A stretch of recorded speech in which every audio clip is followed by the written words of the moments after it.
We dismiss history at our peril. Liberty Nation Radio with Mark Angelides. And you're back on Liberty Nation Radio, heard coast to coast on the Radio America Network. We're continuing our special long form with Tim Donner, Liberty Nation senior political analyst and longtime host of this here radio show. We've covered, Tim, we've run the gamut, haven't we? We've talked RFK, we've talked how that's going to impact the polls. We've talked about the new party switch. We've talked Kamala Harris. So let's talk the election in general. Do you think that James Carville's admonishment of "it's the economy, stupid" still holds true for this election? I hate to hedge my bets. What most political analysts like me do is they give an answer and then they say, on the other hand. That's of course. The mother's milk of political analysts. But this is an election with so many variables in it.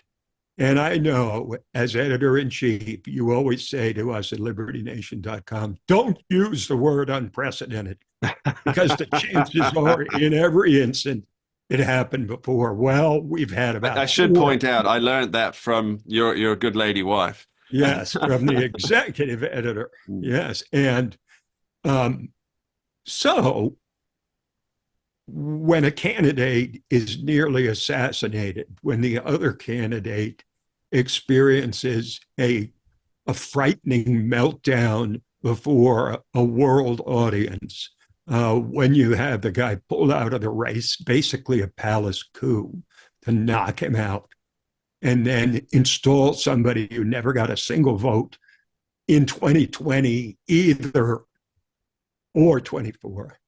I don't know how you can reasonably assess the race until we get well into September, because people are just getting used to Kamala Harris. Now they're used to her being something of a laugh line as vice president, but now they're being forced to take her seriously.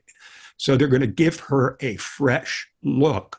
But the fundamentals of the economy and inflation and the border are very much in place. It's always the economy is the most significant issue, which is why Kamala Harris, her one issue is Trump, because she can't win on the economy. She can't win on the border.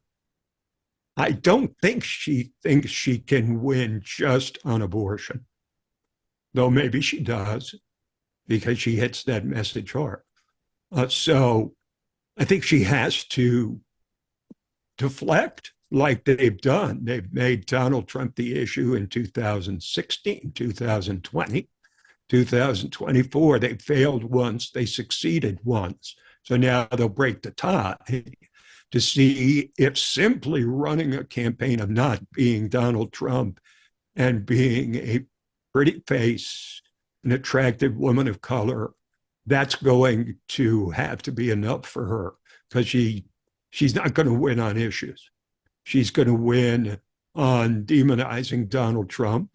We've seen it all before. And, again, one win, one loss. And now the whole future of the Republic, it seems, rests on the outcome of this election. And I'm not exaggerating in the sense that the difference, we talked about this earlier, the difference between a Trump victory and going into a full MAGA era, as opposed to a Harris victory and the cementing of the progressive era. I mean, I'd say the choice is so significant for people to make that I'm not sure they've really even processed how important it is at this point.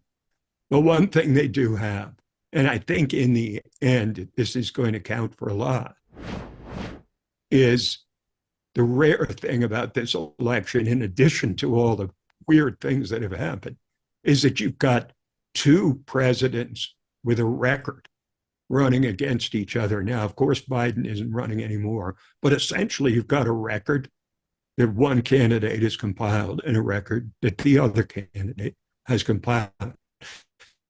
There should be no talk about, here's what I would do here's what I want to do, here's what I should do. It's all about here's what you did, and here was the result. And I think it really stands to Trump's benefit to, were you better off 4 years ago than you are now? Leaving the policy aspect aside, so now she's saying that here are some broad stroke things that she will do. She will fix the economy. She will fix immigration. She will do this, do that. And if Donald Trump says that now, well, that's actually all well and good, because he's been 3.5 years out of office and there's been substantial changes to the X, Y, and Z that he says he's going to fix.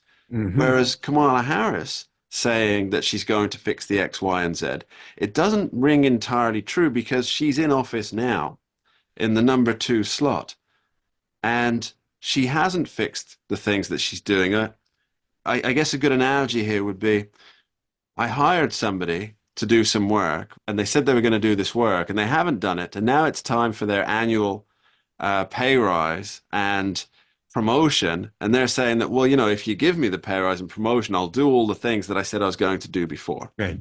I think of the first cartoon that our Liberty Nation's wonderful cartoonist, Tom Stiglitz, the very first cartoon we ran on the site, which was about a year ago, and it had a caricature of Joe Biden standing up there saying, elect me and I will fix all the problems I created over the last 4 years. And, essentially you can't. There have been times, look, when a vice president will run somewhat apart from a president, most famously Al Gore, who decided that he didn't want the legacy of Clinton behind him. And I'm not so sure that was a good decision, because Clinton, for all his foibles, was at about 60% approval when he left office. Everybody likes Clinton, at least Bill. Mostly because the economy was in really good shape, and that's why he got 2 terms in office. In 1960, Richard Nixon didn't really break from Dwight Eisenhower, but he had a very different agenda when he elevated from vice president to run for president against John F. Kennedy. So